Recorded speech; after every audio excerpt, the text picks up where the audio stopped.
Apocalipse, capítulo 3, versículo 1.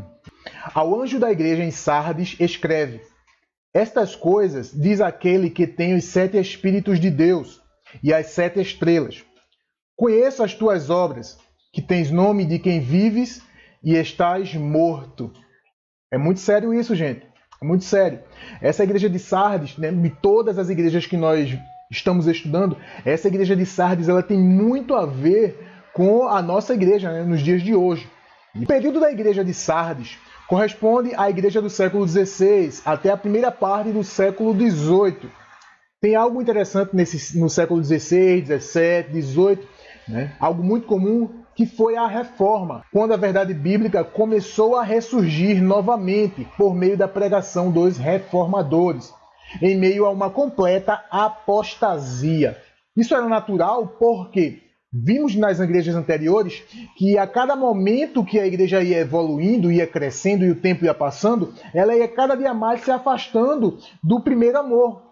Esse primeiro amor que a igreja de Éfeso, que foi a primeira igreja a receber uma carta no Apocalipse, esse mesmo amor que a igreja de Éfeso já tinha abandonado, que o Senhor já tinha advertido ela com relação ao abandono desse amor. Então, dali para frente, o que aconteceu foi uma degradação, né, quase que total da verdade bíblica, na verdade do Senhor Jesus, do evangelho genuíno, dentro das igrejas. E aí chegamos em Sardes. Então, não pense que vai evoluir para melhor, mas aqui está evoluindo para pior. Tudo está ok? Então vamos lá. Assim como Pérgamo, Sardes foi uma igreja espiritualmente morta, mas com alguns membros cuja relação com o Senhor tornou suas obras agradáveis a Cristo. É importante eu ressaltar aqui que, embora as igrejas tivessem todos esses problemas, elas não eram de todo ou em sua totalidade rejeitadas pelo Senhor. Sempre havia, como sempre haverá, aqueles remanescentes que estarão fazendo a vontade de Deus e não se entregarão aos desejos do mundo, à apostasia que o mundo tem pregado, que o mundo tem vivido, tá, gente? Isso é muito importante. Essa igreja era completamente dotada de ausência de sensibilidade, ou seja, era uma igreja insensível. Se lá em Éfeso, pelo fato de eles terem abandonado o primeiro amor, eles já eram intolerantes, né, insensíveis de uns para com os outros, aqui a coisa chegou num nível, né, tão elevado, que o Senhor ele vai chegar num ponto de dizer, olha, você está morta. Eu não encontrei vida em você. Né? Eu olhei para toda a igreja e o que eu mais vi foram pessoas mortas, adoração morta. Haviam aqueles remanescentes, mas quando o Senhor olhou para a igreja, ele viu uma igreja praticamente morta, praticamente quase que findada. É isso que nós vamos ver aqui. Né? Por isso que ele vai dizer assim, olha, tens nome de quem vive, mas estás morta. É o que o versículo diz. Né? Então era uma igreja apática, sem vida, sem amor. É uma igreja que, tanto faz como tanto fez. É o nome do Senhor? Né? Não importa, a gente não liga. Não estamos mais preocupados com a obra de Deus. Não estamos mais preocupados com a vontade de Deus. Tá bom? É isso que é importante a gente entender, porque é muito comum nós vermos pessoas nas igrejas nos dias de hoje vivendo dessa forma. Então, o que nós vamos ver aqui se aplica à nossa vida no dia a dia. Né? A igreja contemporânea se aplica a tudo que nós estamos vivendo nos dias de hoje. Os membros da igreja em Sardes tinham a reputação de quem estavam espiritualmente vivos, mas não possuía fé viva. Fé viva. Gente, não é difícil uma igreja ela ter aparência de vida. Por quê? Porque nós temos acesso à palavra de Deus, nós sabemos quais as obras que os profetas, os apóstolos, os mártires, eles exerceram, eles executaram. Então, é muito simples para alguém baseado ou com o nome de cristão, né, utilizando-se do nome cristão, né, do título de cristão, é muito fácil alguém imitar. E é essa imitação, né, que não passa de uma ensinação, que o Senhor chama de tem aparência de quem vive, mas no fundo, no coração está morto. Eles não estão preocupados com o poder de Deus. Não há o poder de Deus. Não há mover do Espírito Santo. As ações que são praticadas, as obras que eles fazem, são obras meramente humanas e não segundo a vontade de Deus.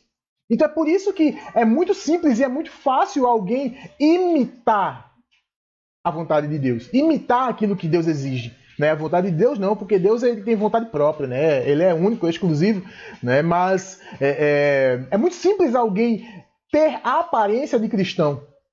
Quantos e quantos hoje que não vivem com essa aparência de cristão? Mas quando você vai ver lá no fundo, não houve conversão, não houve mudança de vida. O que acontece ali é apenas uma aparência, apenas conversão. É o desejo de mostrar ao outro que serve a Deus quando na realidade não serve. Ele tem aparência de vida, mas está morto. É uma pessoa que tem aparência de vida, mas está morta. Sabe? É aquela pessoa, aquele galho, aquele ramo que foi recém-cortado da árvore. Ele parece que está vivo, mas dentro dele não há as substâncias ou a ligação necessária para que ele se mantenha vivo. Então, qual o final? A morte.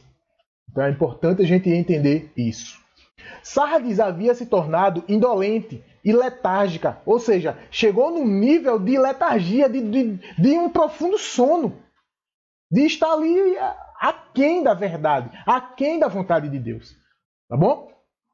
Ou seja, ela era demasiadamente satisfeita consigo mesma. Não precisava do Senhor. Achava que era autossuficiente. Mas exercia e fazia aquilo que tem a aparência de vontade de Deus. Tinha a aparência, mas não tinha vida. Lembrando, gente, que a cada carta o Senhor vai dizer: conheço as tuas obras. Eu falei sobre isso na parte 1. Né? Quando a gente iniciou esse estudo, eu comecei falando sobre isso. Uma das características de cada carta, de cada igreja, é que o Senhor inicia dizendo assim: olha, eu conheço as tuas obras. Como sendo algo que o Senhor faz constantemente, que é avaliar a espiritualidade da igreja. Quem avalia a igreja não é o pastor, não é o líder, não é os membros, não é um conselho, não é a denominação. Não, quem avalia a igreja é o Senhor, porque a igreja ela é do Senhor. A igreja ela não é de homens. Então quem vai dar o galardão segundo as nossas obras, quem vai nos julgar segundo as nossas obras é o Senhor. Então é o Senhor quem diz assim, ó, eu conheço as tuas obras. Então, se você faz algo, se você exerce tudo quanto você pensa e executa na casa de Deus, não pense que alguém vai olhar e você vai receber um elogio, que aquela pessoa achou que você estava aprovado. Isso não vale nada. A opinião humana, ela não vale nada. O que vale é o que Deus está vendo. E não o que ele está vendo prática, né, de exterior, mas de dentro para fora. O que é que tem lá dentro? O que é que motiva você a fazer isso? A executar, a exercer algo na casa de Deus. Porque se essa motivação for orgulho pessoal, for receber elogio, né, for vaidade, você é vazio de Deus. Agora, se essa motivação é um desejo pleno de obediência a Deus, aí você tem vida. Por quê? Porque você é aquele que está sendo guiado por Deus. Então, a vida de Deus habita dentro de você. E porque a vida de Deus habita dentro de você, que você exerce para Deus, que você honra ao Senhor, que você exalta ao Senhor com tudo quanto você faz. Dentro e fora da igreja. Tá entendendo? Então isso é muito importante. Então é por isso que eu repito. Não é difícil alguém ter a aparência de quem vive. Quando você vai lá, na realidade, no fundo, cadê a vida? Cadê a vida? Né? Quantos e quantos hoje apostataram da fé, abandonaram, né? Desviaram-se da igreja? Não desviaram de Deus porque eles nunca encontraram com o Senhor, mas desviaram da casa de Deus, do templo, daquele ajuntamento ali, da comunhão com os irmãos. Eles desviaram disso. Mas por quê? Porque nunca houve vida dentro deles. Isso é muito sério, muito sério.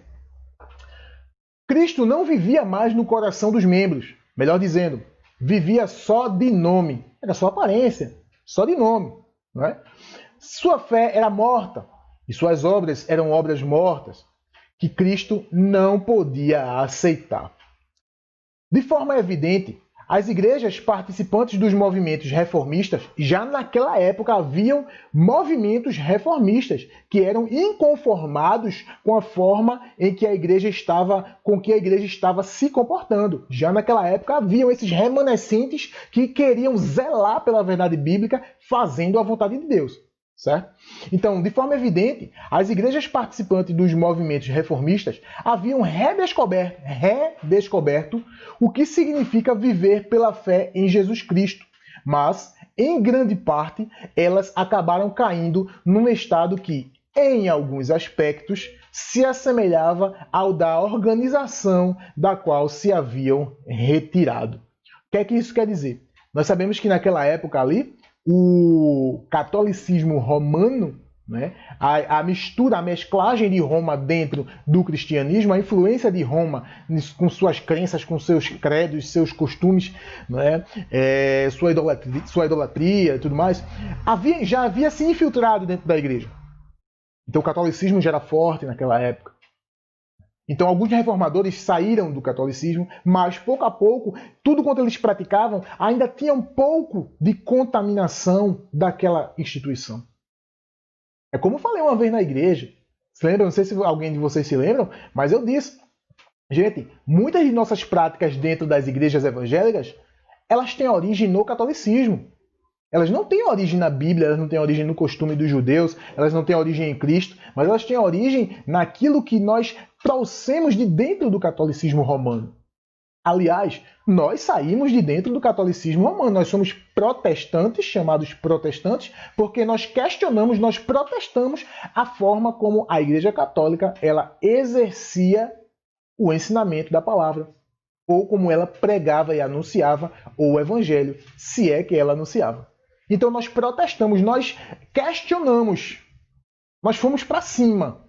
E aí ficamos conhecidos como os protestantes. Aqueles que perceberam os desvios doutrinários da Igreja Católica e, a partir de agora, nós voltamos, nós redescobrimos o que é viver segundo a vontade de Deus. Tá bom? É por isso que somos chamados de protestantes. O predicado protestante, atribuído às igrejas dessa época, denotava oposição aos abusos, erros e formalismos da Igreja Católica Romana. É o que eu acabei de falar. Só um parêntese, gente, aqui. A palavra católico, né, tem origem no grego que significa universal, ou seja, que abrange todo o mundo. Tá entendendo? Então, quando você escutar falar assim, católico, nós que somos evangélicos, cristãos, evangélicos, protestantes, nós também somos católicos. Porém, não somos católicos romanos. Entendeu? A nossa doutrina, a doutrina do Senhor Jesus, o ensinamento do Evangelho, ele é universal. A doutrina, ela é universal. Ela é católica. A doutrina, ela é católica. Mas não é romana. Então nós somos católicos, mas não somos católicos romanos. Tá? Os abusos e exageros que nós vemos hoje nas igrejas católicas relacionados com idolatria, relacionado com credo, com liturgia, né, com tantas outras coisas que nós vemos daquela forma ali muito cabal, muito dogmática, tem origem, grande parte dela tem origem na influência de Roma. Na influência de Roma. Bom, o importante é você entender isso. Nós não temos origem romana. Temos origem no Senhor Jesus, no ensinamento universal da palavra de Deus. Tá bom? Isso é importante. Vamos lá, versículo 2. Sê vigilante e consolida o resto que estava para morrer, porque não tenho achado íntegras as tuas obras na presença do meu Deus. Aqui, o texto se refere literalmente a pessoas e suas ações, fazendo exigência de observarem o que merecia ser preservado na doutrina que estava em decadência. Estavam vivendo dificilmente ali, mas o Senhor ainda estava dizendo a ele, olha, observem. Ser zeloso, ser vigilante, cuidem-se. Né? Cuidem-se. Tá bom? Ao mesmo tempo, profetiza o versículo, né? Ao mesmo tempo profetiza a tragédia vivida pelas igrejas, que após a morte de seus fundadores, deixaram morrer parte das verdades doutrinárias, agora pregadas novamente pelos reformadores. Ou seja, os reformadores, eles estavam trazendo de volta aquilo que os fundadores dessas igrejas, que provavelmente eram os apóstolos, tá certo? Eles ensinavam de forma genuína. A igreja perdeu e agora os reformadores estavam trazendo de volta. Quando o texto diz, não tenho achado íntegras as tuas obras, está querendo dizer que suas práticas estavam em patamar de reprovação diante de Deus. Não tenho achado íntegras as tuas obras. Ou seja, você está contaminado. O que você faz tem contaminação e eu estou rejeitando. O sentido é esse, quando diz assim, olha, não tenho achado íntegras as tuas obras. Eles estavam espiritualmente mortos e não tinham, portanto, o poder interior do Espírito Santo para realizar as obras que Deus pudesse aceitar. O conceito bíblico de perfeição é a semelhança de Cristo. Aquilo que nós fazemos e nós chamamos de perfeito tem que estar em concordância com Cristo. Tá? Tem que ser vindo dele. Tem que ser a semelhança de Cristo. Deus não aceita você porque você é bonzinho e você vai para a igreja de todos os cultos, lê a Bíblia porque você ora, porque você faz ações de caridade, porque nada disso. Deus aceita você como um filho porque você age à imagem e semelhança de Cristo. Porque você age por Cristo. Então, quando Deus olha para você, Ele não olha para o ser humano. Porque se Deus olhar para o ser humano, Ele vai ver que aquele ser humano ele deveria ser destruído. Mas Ele não destruiu. Aí Ele olha para Cristo e lhe aceita. Entendeu? Então, quando Deus olha para você, Ele tem que ver Cristo para poder lhe aceitar. Porque Cristo é o Filho amado que Ele se compraz e que entregou a sua vida como cheiro suave, não é? Por todos nós. Então, quando Cristo olha para a pessoa, Ele não olha a pessoa, Ele olha para Cristo. Cristo está ali, aquela pessoa está agindo como Cristo, então é aceitável diante de Deus. Mas se aquela pessoa não age como Cristo age, ela é reprovável diante de Deus. Veja o que diz Efésios 4, do 11 ao 13. E Ele mesmo concedeu uns, veja bem, Ele mesmo concedeu uns para apóstolos, outros para profetas, outros para evangelistas e outros para pastores e mestres, com vistas ao aperfeiçoamento dos santos para o desempenho de seu serviço, para a edificação do corpo, até que todos cheguemos à unidade da fé e do pleno conhecimento do Filho de Deus, à perfeita varonilidade, à medida da estatura da plenitude de Cristo. Então, tudo quanto você faz tem uma finalidade, a edificação do corpo, para que todos nós possamos chegar a uma unidade de fé, que é a imagem e semelhança de Jesus. Entendeu? É isso que Deus considera como obras, ações perfeitas diante dele. São ações que têm origem na vontade do Senhor Jesus e no exemplo de Jesus Cristo. Tá certo? A medida da estatura da plenitude de Cristo só é possível àquele que permite que Cristo habite continuamente no seu coração. Obras perfeitas são as que Deus aceita, segundo os critérios dele, porque tem origem nele. Porque dele, por ele, para ele são todas as coisas. Todas as coisas. Em Romanos 11, 36. Certo? 1 João 2, 29 diz o seguinte: se sabeis que ele é justo, reconhecei também que todo aquele que pratica a justiça é nascido dele. Se você reconhece que Jesus é justo, então pratique a justiça assim como Cristo praticou a justiça.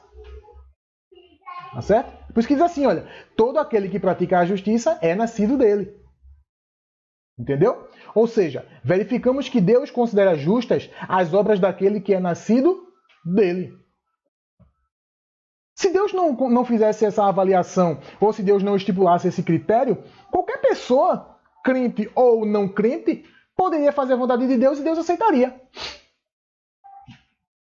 Está entendendo? É por isso que muitas vezes obra de caridade, é por isso que muitas vezes campanhas do quilo, campanhas disso, campanhas daquilo, feitas por pessoas que não são cristãs, que não são convertidas, elas são boas para ajudar o próximo. Isso agrada a Deus? Agrada. mas não surte efeito para a salvação. Entenda isso. Por quê? Porque quando Deus olha para aquela pessoa, Deus vê as ações, mas não vê nela, em sua essência, o exemplo de Cristo. Ele só vê uma atitude que Cristo fez, mas não vê o exemplo de Cristo. Tá? O exemplo de pessoa transformada, de pessoa alcançada por Cristo. Ele não pode olhar para as ações de um ímpio e ver nele Cristo, porque Cristo ainda não o alcançou. E quando Deus olha para nós, ele vê Cristo. Certo? Tal indivíduo é justo, assim como ele é justo. Não independentemente, mas porque o Cristo é justo e está vivendo em seu coração. Tá bom? O problema dos membros da igreja em Sardes era haverem perdido a presença de Deus no coração. Eles não tinham mais a presença de Cristo. Deus não habitava o coração deles. Tá? Eles haviam totalmente perdido, né, a essência, a vontade, a sensibilidade à voz do Espírito Santo de Deus. E mais uma vez aí o Espírito Santo de Deus. É muito sério isso, gente. Tá bom? Muito sério. Vamos lá, Apocalipse 3, 3 e 4.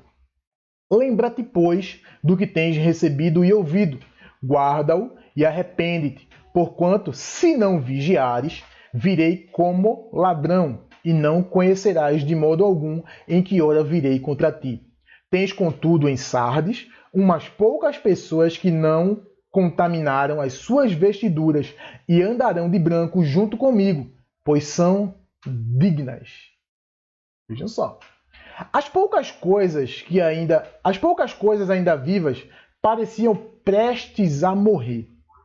Sua atividade externa não era confirmada por espiritualidade interna, ou seja, o que eles faziam, né, não tinha origem do coração, ok? Ou seja, o que praticavam não provinha da presença de Deus em seus corações, mas de vontade humana. O que haviam recebido e ouvido não era lembrado e conservado. Entretanto, havia uns poucos que não tinham contaminado as suas vestes. Os que lideraram a reforma eram homens de vigorosa consagração, mas seus seguidores, supondo que todas as batalhas já haviam sido ganhas, acomodaram-se em religião organizada. Estamos aí. Denominações. O que são denominações? Batista, Congregacional, Assembleia de Deus, Quadrangular, Adventista. São organizações religiosas.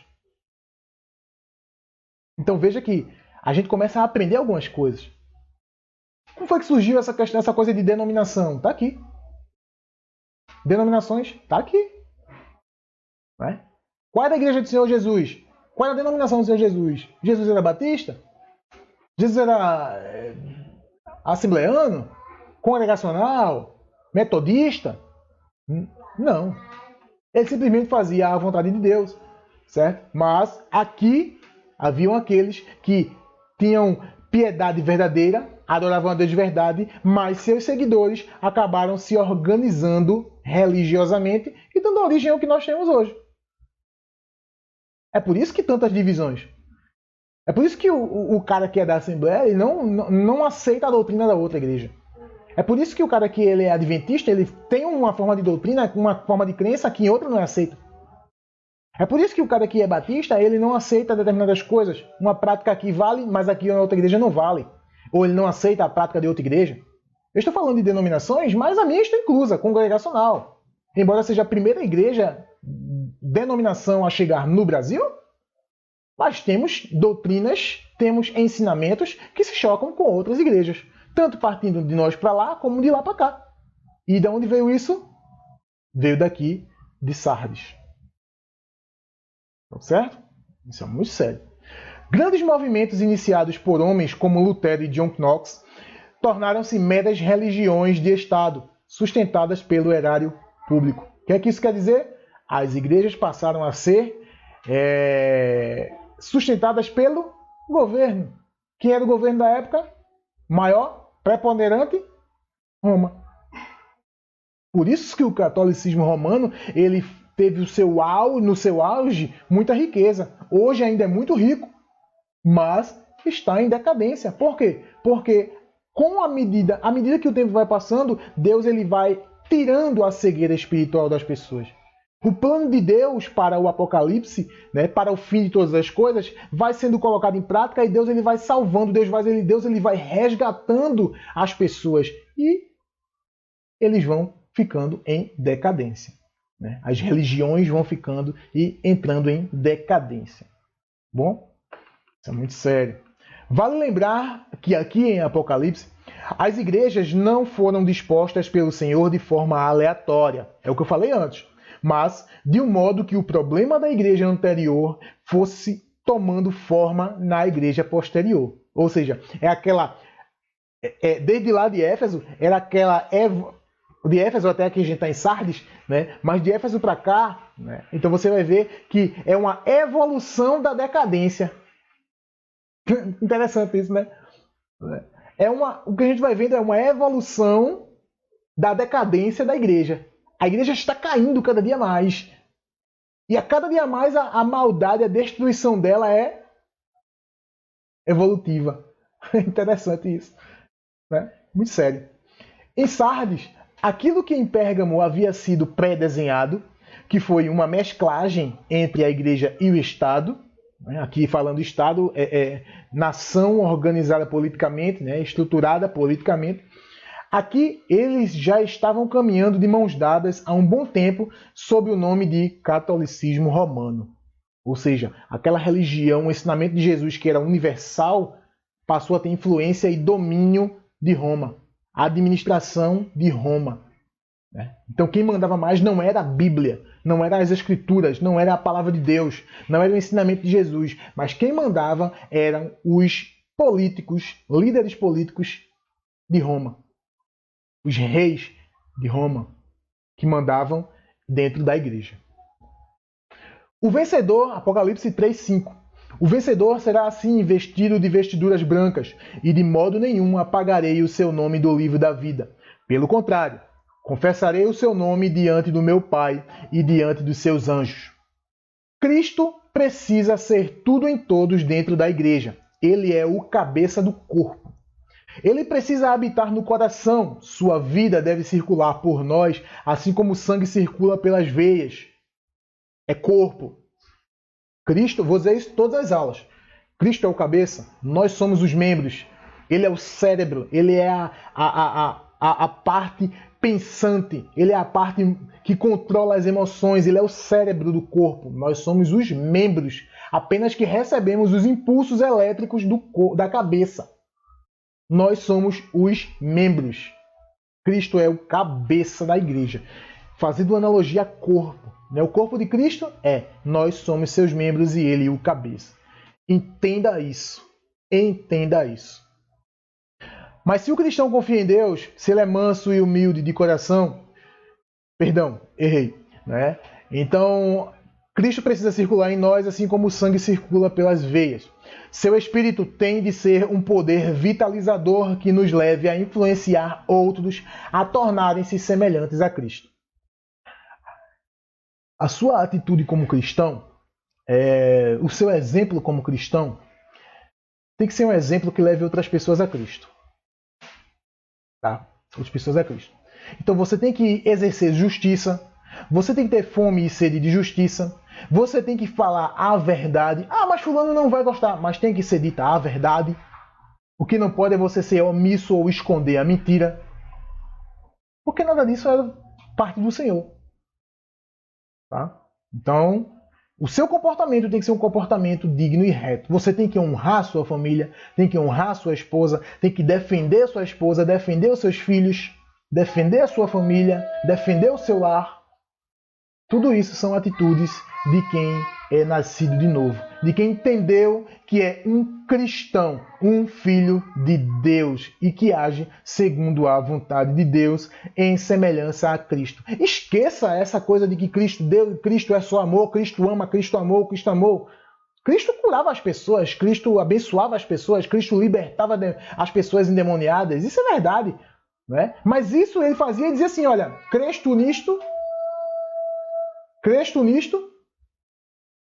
É preciso entender isso. Porque se você não crê, se você só quer a bênção, se você só quer receber aquele detalhe, se você quer receber só aquele milagre, mas a sua vida continua podre e suja do mesmo jeito, nada valeu. Nada valeu o amor de Cristo. Não adianta você pedir e exercer amor, mais amor, mais amor. As pessoas querem isso. Os cristãos precisam amar mais. Mas de que forma eles exigem esse amor? De uma forma que os cristãos não toquem na ferida dele. Eu não posso exigir que as pessoas me amem ou que exerçam o amor de Deus para comigo se eu estou em pecado e eu não quero ver que eu estou em pecado. Então se alguém chega para mim e falar para mim a verdade que eu preciso ouvir, a verdade que vai me libertar do erro, e mesmo que essa verdade seja uma verdade dura, eu não posso dizer que ela agiu sem amor. Então, esqueça essa coisa de que Cristo é só amor, Cristo é amor. Não. Estamos vendo aqui que Cristo ele é juízo. Se converta, porque se você não se converter, você será destruído à espada. O Senhor vai te eliminar. O Senhor vai cortar você, o Senhor vai lhe destruir. Deus vai lhe destruir se você não se converter. Diante disso, as tentações e enganos de Satanás sempre serão armas para prejudicar a obra de Deus. Mas, se o cristão confia em Deus, se ele é manso e humilde de coração, guardando os caminhos do Senhor, o céu se alegrará e a vitória é certa, pois a alegria do Senhor é a nossa força. É o que está lá em Jeremias 8:10. A alegria do Senhor é a nossa força, a minha força, a sua força. Quanto à expressão de modo nenhum apagarei o seu nome do livro da vida, e a promessa, pelo contrário, confessarei o seu nome diante de meu Pai e diante dos seus anjos, é importante saber que os nomes de todos aqueles que uma vez se entregaram sinceramente a Deus estão escritos no livro da vida, e o seu caráter está sendo revisado diante de Deus todos os dias. Todos os dias o Senhor faz uma avaliação da sua vida. Se você está caminhando certinho ou se está andando de todo jeito. O Senhor está constantemente avaliando nossos valores morais, observando o desenvolvimento do caráter naqueles que vivem agora, para ver se os seus nomes podem ser conservados no livro da vida. Deus faz isso, gente. Tá? Esqueça essa coisa de uma vez salvo para sempre salvo. Cuidado. Existem critérios, existem normas, existem regras. E o Senhor, ele tem os seus parâmetros. Então esse parâmetro não é segundo a sua vontade. Não é segundo o que você acha nem o que você quer. Muito menos com base no que você estuda. É com base no que Deus exige. A vontade de Deus está sempre acima da sua vontade. Entenda isso. É muito sério. O tempo que estamos vivendo é um tempo de graça. Estamos vivendo na graça. Para lavarmos e alvejarmos nossas vestes no sangue de Cristo. Não é à toa que Paulo recomenda à igreja em Filipos. Assim, pois, amados meus, como sempre obedecestes, não só na minha presença, porém muito mais agora, na minha ausência, desenvolvei a vossa salvação com temor e tremor, porque Deus é quem efetua em vós tanto o querer como o realizar, segundo a sua boa vontade. Então, salvação provém da vontade de Deus. Tá? Não é que você vai agora, eu vou ajudar Deus, não. Mas é Deus quem efetua a salvação. Então é Ele quem decide se o seu nome permanece no livro da vida ou se ele vai ser apagado. Então vamos lá. Os versículos apresentam destinos diferentes para pessoas diferentes. O vencedor não terá seu nome apagado do livro da vida. Já o perdedor poderá ter o seu nome apagado. Tá bom? Em Sardes, houve alguns cujas obras foram agradáveis a Deus, como vimos no versículo 4. Umas poucas pessoas que não contaminaram as suas vestiduras. Eles permitiram que o Espírito Santo guiasse seus corações. A vontade de Cristo é que todos sejam como esses vencedores em Sardes. Os nomes não são apagados do livro da vida antes que sejam examinados no juízo. Todos nós seremos julgados. Bom?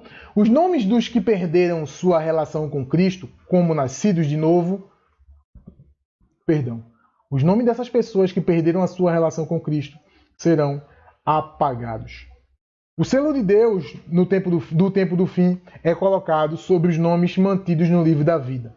São esses que receberão a pedrinha branca com o nome com o ingresso, a tessera que os permitirá entrar no reino de Deus. Só os vencedores.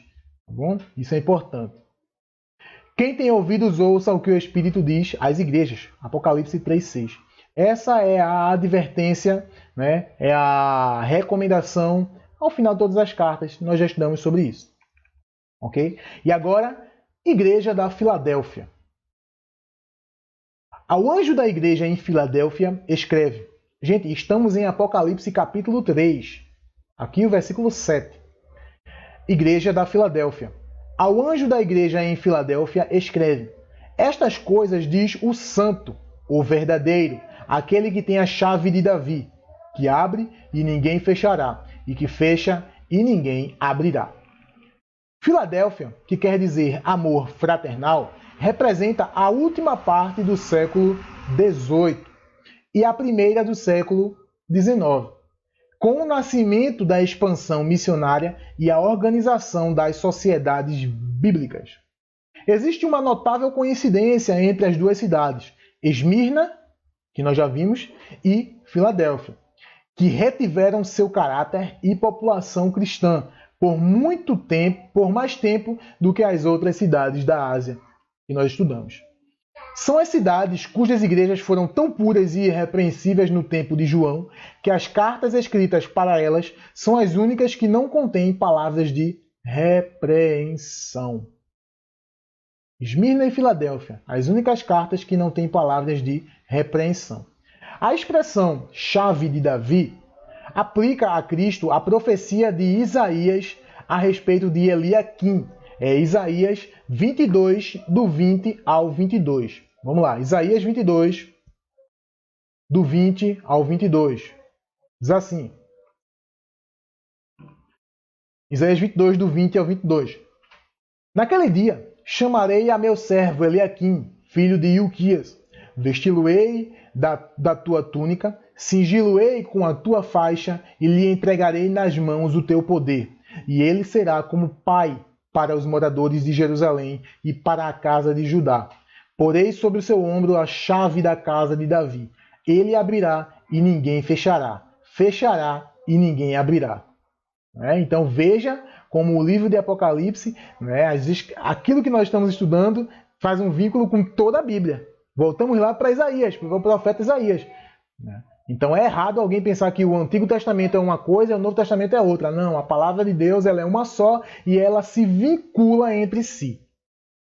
Deus, Cristo, o Senhor está por toda a humanidade, por todo o texto bíblico ele está presente. Já a expressão a posse da chave por Cristo representa sua jurisdição sobre a igreja. Ele é o dono. Ele é o dono, ele é o que tem toda a autoridade. Então ele tem jurisdição sobre a igreja. E sobre o propósito divino que deve ser realizado por intermédio dessa jurisdição, desse domínio. Já a expressão que abre e ninguém fechará, e que fecha e ninguém abrirá, faz referência à profecia do Antigo Testamento escrita por Isaías, a qual diz que, embora ele, Cristo, nunca tenha praticado maldade, está lá em Isaías 53:6, nossos pecados seriam postos sobre ele. Isaías 53:6. E a sua morte seria expiatória. Ou seja, aquele que não conheceu o pecado levou sobre si os nossos pecados, nossas enfermidades. Para quê? Para que todo o nosso pecado ele fosse expelido de nós, fosse expiado de nós. Ok? Sua ressurreição garantiria sua vitória sobre o pecado e a morte. Por isso é que, quando Cristo abre a porta da salvação a um crente, ninguém pode fechar. E quando ele a fecha por falta de fé do pecador, nos méritos de Cristo, não há quem possa abri-la. É por isso, gente, que a salvação ela provém de Cristo. É Cristo quem abre a porta ao pecador para ser salvo. Da mesma forma, é Cristo quem fecha a porta daquele que apostata da fé, que abandona a fé. E se Cristo abre a porta e Cristo fecha a porta, depois que ele abrir, ninguém mais fecha. Então, se a salvação vem de Cristo, a quem ele quer salvar, esse sim é salvo para sempre. Então, esse uma vez salvo, para sempre salvo, é verdade. Mas somente Cristo sabe quem será verdadeiramente salvo. Eu não posso olhar para alguém e dizer, olha, tu estás salvo. E agora tu estás para sempre salvo. Não posso dizer isso. Até porque a salvação daquela pessoa depende da fé dela nos méritos de Cristo. Então, se ela está ali, ela crê em Cristo, eu não posso dizer automaticamente que ela está salva. Por quê? Porque até o final da vida dela, a qual só o Senhor sabe quando será, até o final da vida dela, é Deus quem vai avaliar se essa fé vai permanecer ou se ela vai acabar. Então, como eu posso dizer para ele que ele será para sempre salvo se futuramente ele perder a fé? E aí? E Deus fechar a porta da salvação para ele? Não posso. Então, salvação é algo perigoso, é algo individual, é algo entre o Senhor e a pessoa. Então, não abra a boca para dizer que em fulano que A ou que B é salvo, ou que C é salvo e D não é salvo. Muito cuidado. Muito cuidado. Por quê? Porque a salvação pertence ao Senhor e é Ele quem opera em nós, tanto querer quanto efetuar, segundo a vontade dEle. E não segundo o que nós queremos. A vontade é dEle. Conheça as tuas obras. Eis que tenho posto diante de ti uma porta aberta, a qual ninguém pode fechar. Que tens pouca força. Entretanto, guardaste a minha palavra e não negaste o meu nome. Apocalipse 3, 8. Ao avaliar a igreja de Filadélfia, Deus a elogia e garante que pôs sobre ela uma porta aberta para a salvação, a qual ninguém pode fechar. E isso como resultado de quem guardou sua palavra e não negou-lhe o nome, ainda que ela mesma estivesse enfraquecida.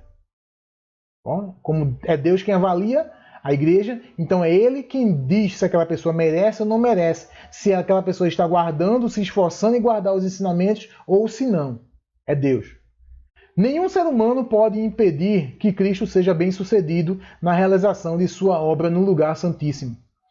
Não há nenhum poder que possa fechar a porta que Deus abre em favor de alguém. A ação é totalmente divina. Agindo Deus, quem impedirá? O diabo? O diabo é criatura, gente. Assim como o diabo foi criado por Deus, nós fomos criados por Deus da mesma forma. Então, nós, Satanás, anjo, somos criatura de Deus e Deus é Deus. Então, Deus é quem age de forma soberana sobre tudo e todos. Sobre a expressão, versículo Apocalipse 3, 9. Eis farei que alguns dos que são da sinagoga de Satanás, desses que a si mesmos se declaram judeus e não são, mas mentem, eis que os farei vir e prostrar-se aos teus pés e conhecer que eu te amei. Glória a Deus por isso, viu? Sobre a expressão sinagoga de Satanás, já estudamos na igreja de Esmirna. Já quanto a os farei vir e prostrar-se aos teus pés e conhecer que eu te amei, é importante saber que Deus honrará todos aqueles que foram fiéis até o fim. E uma dessas formas é declarando publicamente que os vencedores estarão em situação de destaque no reino, diferente dos perdedores, que estarão prostrados em situação de humilhação, mas não para arrependimento, e sim para juízo, para destruição e morte. Por isso que é perigoso alguém dizer que é cristão e de repente a pessoa está fazendo a vontade do diabo. Perigoso. Da mesma forma, quem diz se você é salvo ou se você não é a pessoa do lado, é Deus. Então, se agarre nesse versículo. Porque se você for um verdadeiro cristão, tenha certeza que aqueles que abusam da sua fé, Deus os colocará aos seus pés. Está escrito aqui. Bom? Apocalipse 3:10. Porque guardaste a palavra da minha perseverança, também eu te guardarei da hora da provação que há de vir sobre o mundo inteiro, para experimentar os que habitam sobre a terra. Para que entendamos a expressão guardaste a palavra da minha perseverança, teremos que ir ao Velho Testamento para aprendermos com Abraão. Ok. Para isso, temos o texto de Hebreus 6, do 13 ao 15, que diz assim: Pois, quando Deus fez a promessa a Abraão, visto que não tinha ninguém superior por quem jurar, jurou por si mesmo, dizendo: Certamente te abençoarei e te multiplicarei. E assim, depois de esperar com paciência, obteve Abraão a promessa. Bom? Esse versículo tem muito a ver com o que nós lemos de Apocalipse 3:10. Porque guardaste as palavras da minha perseverança, também eu te guardarei na provação que há de vir sobre o mundo inteiro, para experimentar os que habitam sobre a terra. O Espírito está falando sobre a palavra de Deus que é dada a nós. Esperar pelo cumprimento dessa palavra requer paciência, assim como aconteceu no caso de Abraão. Ele esperou como vendo aquele que é invisível, o Senhor. Ele foi paciente e assim a palavra finalmente foi cumprida. Este é o modo pelo qual Deus ensina paciência ao seu povo. Pois, se ele cumprisse sua palavra em manifestações físicas e imediatas, no tempo que nós orássemos, Deus respondesse, nós nunca aprenderíamos o que é esperar com paciência. E a cada dia seríamos pessoas cada vez mais ansiosas. Por isso que ele diz para a gente guardar os ensinamentos, guardar a palavra, ser paciente, porque ele irá nos guardar. Só faz isso quem tem fé. Tá bom? O que ocorre aqui é que essa provação seria uma proposição tão convidativa, ou seja, algo proposto de forma tão convidativa, em oposição direta à palavra de Deus, ou seja, algo tão chamativo, contrário à palavra de Deus, e que, do ponto de vista da razão humana, ela será muito esclarecedora, ou seja, é algo que vai substituir a palavra de Deus, mas que vai ter uma certa lógica humana, causadora da vida, de modo a enganar o mundo. Ou seja, algo que será proposto, e o mundo já está aí vivendo isso, né? Será algo que será proposto para nós, né? Tão convidativo, tão chamativo, tão lógico, tão óbvio, mas que é apenas para nos enganar. Tá? Por isso que ele diz aqui, olha, de modo a enganar o mundo. Isso aqui tem algo a ver com o anticristo. Certamente tem algo a ver com o anticristo. Deve ser por isso que muitas pessoas acreditam, isso faz muito tempo, muitas pessoas acreditam que o anticristo é um papa.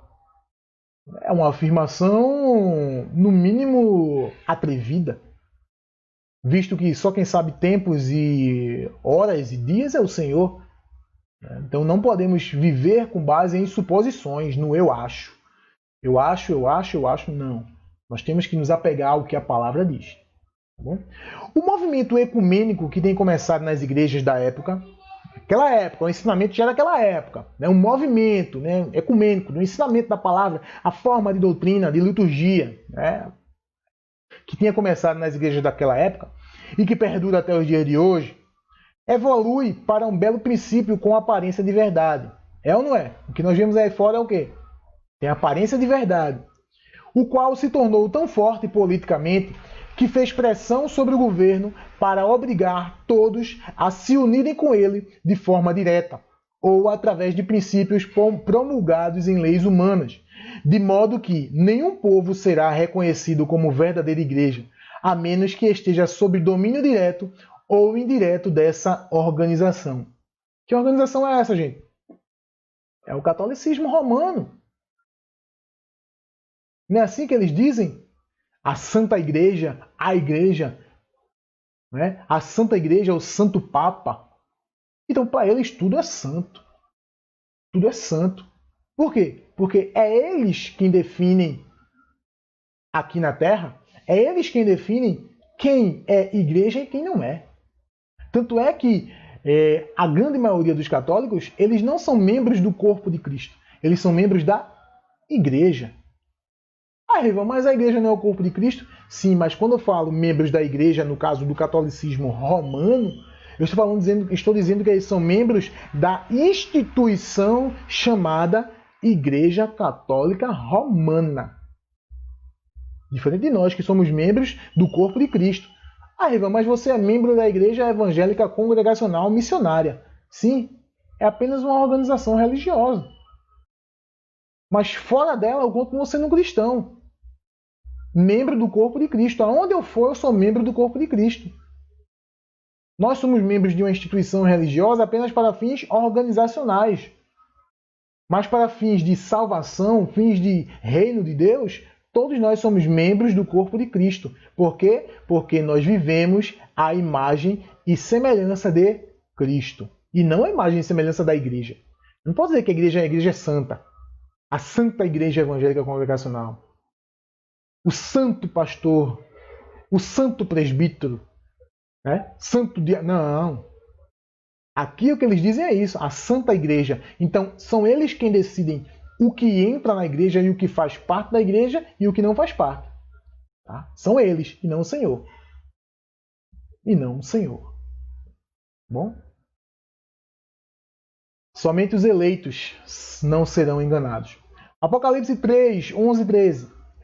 Venho sem demora, conserva o que tens, para que ninguém tome a tua coroa. Ao vencedor, falo-ei coluna no santuário do meu Deus.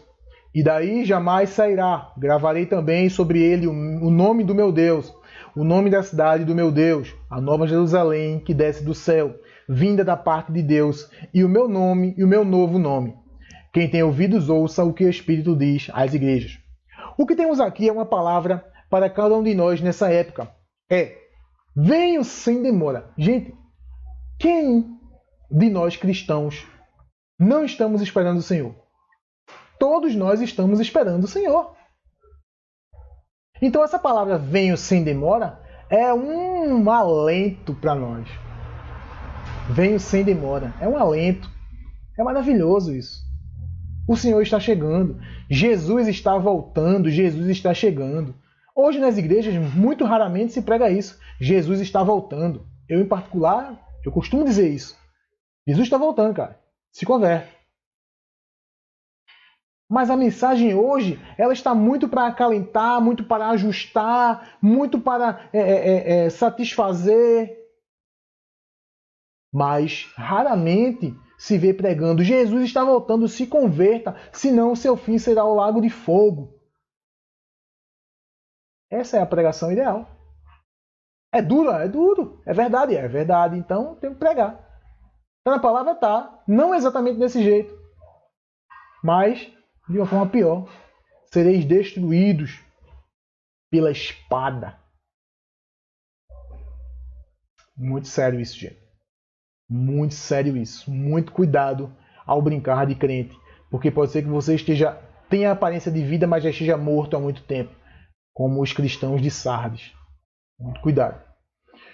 Conserva o que tem. Venho sem demora. Conserva o que tens. Ou seja, estou chegando. Seja perseverante. Ainda que pareça difícil ou que esteja difícil, fique firme até o fim. Não te desanimes. Vista toda a armadura de Deus, lute, batalhe, guarda o que tu tens. Entendeu? Fique firme até o último dia. Seja um vencedor. Esse é o sentido. Ora, o Senhor, ele não nos está dando simplesmente coroas, porque o versículo vai dizer assim, olha: conserva o que tens para que ninguém tome a tua coroa. Né? Ele não está nos dando somente coroas, mas ele diz que os que fazem parte da noiva serão feitos coluna do santuário de Deus. É o que diz o versículo aqui, ó. Aqui.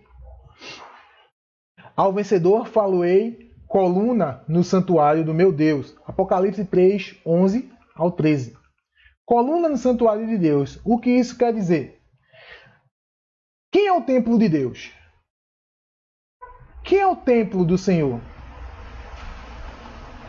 Quem é templo e morada do Senhor? Nós. O Espírito Santo de Deus habita em nós. Certo? Certo. Mas o Senhor também tem um corpo. O Senhor Jesus, ele tem um corpo. Então nós estaremos ligados a Cristo. Seremos coluna do santuário. O corpo de Deus, de Cristo. Jesus falou de seu corpo como sendo o templo. Você viu lá no Antigo Testamento? Destrua esse templo e eu o reconstruirei em 3 dias. E aí os fariseus pensaram que ele estava falando do templo de Salomão, que Salomão construiu. Mas, mestre, esse templo demorou tanto tempo para ser construído, anos, e tu estás dizendo que reconstrói ele em 3 dias? Jesus está falando do templo, ele, corpo, morada do Senhor. Tá? Ele está falando de corpo. Os fariseus entenderam 4 paredes. Não era isso. Jesus era o templo de Deus, Mas agora que estamos em seu corpo, a igreja verdadeira é o templo de Deus pelo Espírito Santo em nós. Agora ele vai fazer do vencedor uma coluna nesse templo. Fará de nós parte do alicerce, porque ela sustenta a superestrutura, que é o reino de Deus. Não se engane, gente. Você como um cristão verdadeiro, você como um cristão genuíno, ao anunciar a verdade, ao fazer a vontade de Deus, ao agir como Cristo, você está contribuindo para a manutenção do reino de Deus. Não pense você que o reino de Deus, eu vou para o céu, vou entrar no reino de Deus. Você já adentrou o reino de Deus. Você já é parte do reino de Deus. Você só ainda não o viu, mas você já é parte do reino de Deus. Coloque isso na sua mente. Tá? Então, quando você age como um verdadeiro cristão, você está mantendo o reino de Deus em pé. Mas quando você age como um hipócrita, você está destruindo o reino de Deus. Você está destruindo. Então, muito cuidado. Tá? E aí, a mesma afirmação que o Senhor faz. Quem tem ouvidos, ouça o que o Espírito diz às igrejas. Quem tem ouvidos, ouça. Quer ouvir, não? O problema é seu. Mas quem tem ouvidos, ouça. Quem se importa com o Senhor, ouça o que o Espírito está falando. Pare de agir como se você tivesse aparência de vida, mas no fundo eu sei que você está morto. Então, quem tem ouvidos, ouça. Ouça a vontade do Senhor.